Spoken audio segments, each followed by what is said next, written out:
राजा रघुवंशी सोनम रघुवंशी के साथ 11 मई को शादी करते हैं।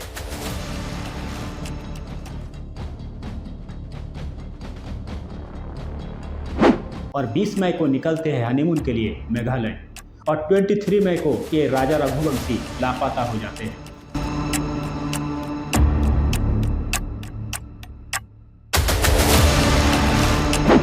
दोस्तों, क्या है मेघालय मर्डर केस की मिस्ट्री? आखिर क्यों एक पत्नी ने अपनी पति की जान ले ली?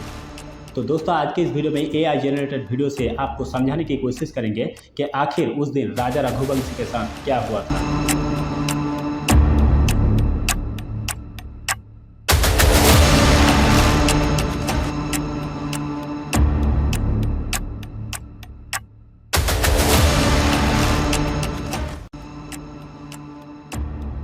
हनीमून मर्डर केस की ये कहानी राजा रघुवंशी और सोनम की है। इंदौर में शादी करने के बाद ये दोनों हनीमून के लिए शिलोंग पहुंचे। तो यहाँ पे ये दोनों बहुत ही खुश थे। राजा और सोनम पहाड़ी पर सीढ़ियाँ चढ़ते उतरते हुए जा रहे हैं। सोनम आगे आगे और राजा रघुवंशी उसके पीछे पीछे चल रहा था। थोड़ी देर में राजा आगे हो जाता है और उसके साथ में 3 और लड़के चल रहे हैं। सोनम अभी भी पीछे है।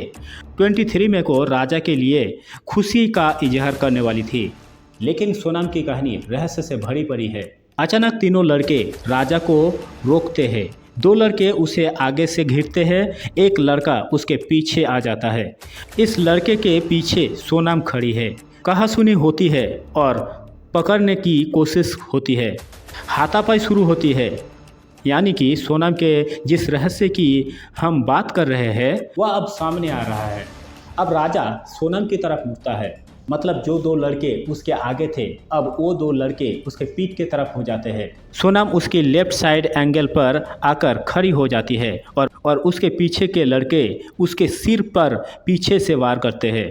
आगे खड़ा एक लड़का उसके सिर पर आगे से वार करता है। राजा बचने की कोशिश करता है, लेकिन तीनों उसको पकड़ लेते हैं। वो सोनम की तरफ देखता है। सोनम कहती है, मार डालो इसे, छोड़ना नहीं।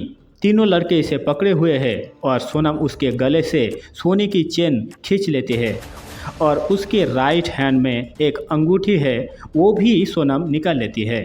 सोनम फिर कहती है, मार डालो इसको, खाई में फेंक दो। तीनों लड़के इसको मारने के बाद खाई में फेंक देते हैं और उसके बाद तीनों लड़के और सोनम वहां से ऊपर वापस चला जाते हैं। 23 मई को शिलोंग में हुई वह वारदात इस साल की सबसे बड़ी मर्डर मिस्ट्री बन गई। सोनम को पुलिस 9 जून को पकड़ लेती है और उसके साथ 2 लड़कों को भी। तो दोस्तों, अभी भी कार्रवाई हो रहा है। AI जनरेटेड वीडियो से मैंने जो कुछ भी बोला ये एग्जैक्टली हुआ है, ये मैं नहीं कह रहा हूँ, ये मीडिया कह रहा है। सोनम और राज को इंतजार था केवल हनीमून का। सोनम केवल राजा के साथ मेघालय जाना चाहती थी, क्योंकि वहां पर उसने राजा की जिंदगी का अंत लिखा था और ऐसा हुआ भी।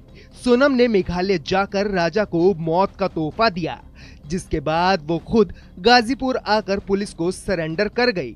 लिहाजा अब सोनम पुलिस रिमांड पर है।